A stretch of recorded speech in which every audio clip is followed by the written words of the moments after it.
जय हिंद दोस्तों। Welcome to my channel the journey with responsibility.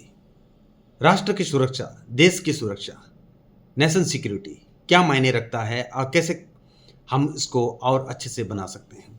देखिए, नेशन सिक्योरिटी के लिए बहुत सारे ऐसे डिपार्टमेंट हैं। मिनिस्ट्री ऑफ डिफेंस और मिनिस्ट्री ऑफ होम अफेयर्स का प्राइमरी रेस्पॉन्सिबिलिटी है। जैसे मिनिस्ट्री ऑफ डिफेंस में भारतीय सेना है, इंडियन आर्मी है, इंडियन एयरफोर्स है, इंडियन कोस्ट गार्ड है एंड इंडियन नेवी है। जो एक्सटर्नल सिक्योरिटी को देखते हैं, चाहे वाटर सिक्योरिटी हो, चाहे लैंड सिक्योरिटी हो, चाहे एयर सिक्योरिटी हो, तीनों सिक्योरिटी के लिए, तीनों सुरक्षा के लिए हमेशा तैनात रहते हैं तीनों सेना और कोस्ट गार्ड ऑल्सो। ये डिफेंस, मिनिस्ट्री ऑफ डिफेंस के अंडर में आते हैं। लेकिन जो इंटरनल सिक्योरिटी होता है, लाइक आंतरिक सुरक्षा जिसको बोलते हैं, जिसके लिए सीआरपीएफ काम करता है, और एक्सटर्नल सिक्योरिटी में एक और एक ऐड करना चाहता हूँ, border security force, they are also external security भी उन लोग देखते हैं। पूरा जो इंटरनेशनल बाउंड्रीज हैं जहाँ पर बॉर्डर सिक्योरिटी फोर्सेस लगे हुए हैं, वो भी एक्सटर्नल सिक्योरिटी को मॉनिटर करते हैं और एक्सटर्नल सिक्योरिटी को गार्ड करते हैं।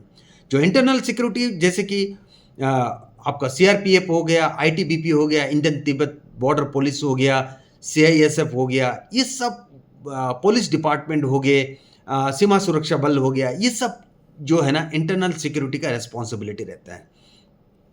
तो ये जितने भी डिपार्टमेंट का नाम मैंने लिया, ये तो भारत की सुरक्षा में लगे हुए हैं। साथ ही साथ और एक डिपार्टमेंट है जो कि सबसे अहम उसका रिस्पॉन्सिबिलिटी है।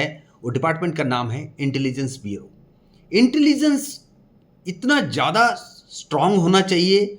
अब भारत का इंटेलिजेंस डे बाय डे बहुत ज़्यादा स्ट्रांग हो रहा है। विदेश भी जाता है, इंटेलिजेंस सीआईए के साथ ट्रेनिंग करता है, मोसाद के साथ ट्रेनिंग करता है, और बहुत सारा जो सीखने वाली चीज़ें वो सीख के आते हैं। वो ट्रेनिंग के दौरान उनको सिखाया जाता है। ये एक अच्छी बात है।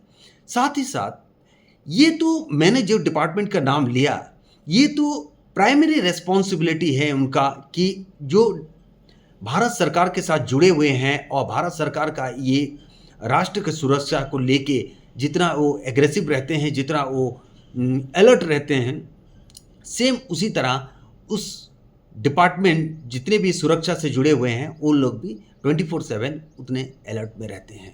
लेकिन ऐसा एक चीज है जो इस देश को थ्रेट भी दे सकता है।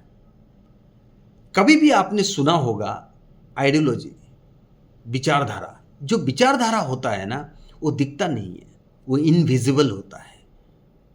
वो विचारधारा किसी वेब के साथ आपके कानों में आएगा, किसी के भी कान के अंदर आ सकता हो, और कान में जाने के बाद ब्रेन में जाएगा, ब्रेन को वॉश करेगा, और उस विचारधारा को इस देश के अंदर इंप्लीमेंट करने की कोशिश किया जाएगा।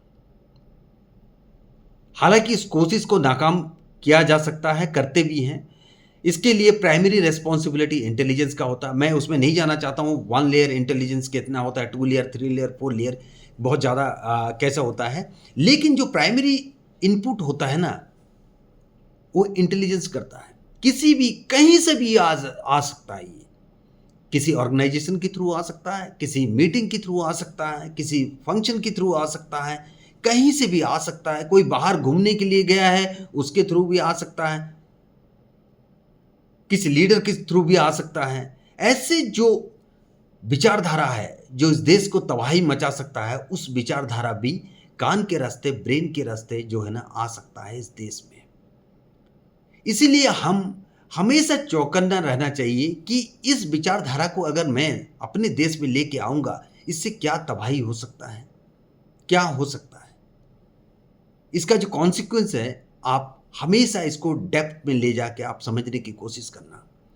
विचारधारा देखिए, एक अच्छे विचारधारा जो ना एक देश को प्रगति करने में 4 चांद लगा देता है।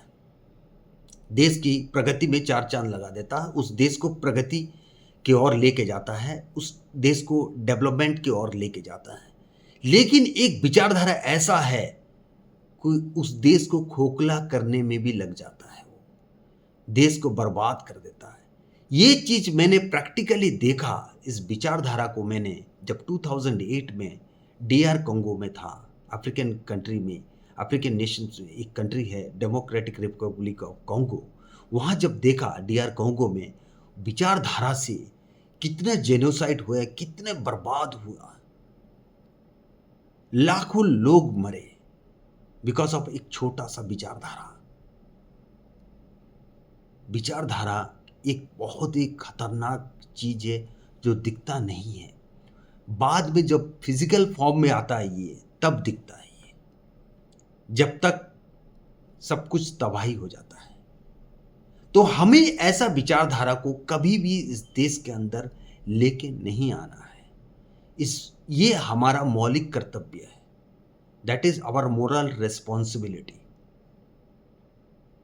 देश की सुरक्षा के लिए, लोगों की सुरक्षा के लिए, मेरा देश के लोगों की सुरक्षा के लिए ये अहम मुद्दा है। जो फिजिकल सुरक्षा जिसको बोलते हैं, मिलिटेंट अंदर आ रहा है, अंदर घुस रहा है, वो दिख रहा है, वो बैग लेके आ रहा है, रुकसुक लेके आ रहा है, AK-47 लेके आ रहा है, मैगजीन लेके आ रहा है, ग्रेनेड लेके आ रहा है, कुछ तबाही मचाने के लिए आ रहा है। उसके लिए इंडियन आर्मी है। वो LOC में देख रहे हैं जम्मू एंड कश्मीर से कैसे इन्फ्लेटेशन हो रहा है, उनको पता है, वो काम कर रहे हैं, उसमें 24/7 काम कर रहे हैं और उनको पहुंचा भी रहे हैं जहां उनको पहुंचाना चाहिए। वो फिजिकल मूवमेंट है, दिख रहा है।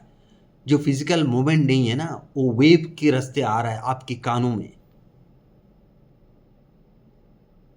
और उस विचारधारा इस देश को तबाही मचा सकता है, चाहे इंटरनल सिक्योरिटी हो चाहे एक्सटर्नल सिक्योरिटी हो। तो हमें ऐसे विचारधारा से बचना है।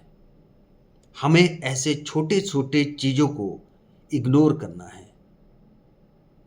हमें हमारा देश की सुरक्षा, मेरा देश का सुरक्षा नंबर 1 पे है, मेरा देश के लोगों की सुरक्षा नंबर 1 पे है। हम ये मान के चलते हैं। तो देश की सुरक्षा, वो जितना सुरक्षा बल के पास रिस्पॉन्सिबिलिटी है, उतने कहीं ज़्यादा आपका भी जिम्मेवारी बनता है, आपका भी रिस्पॉन्सिबिलिटी बनता है। जय हिंद, जय भारत।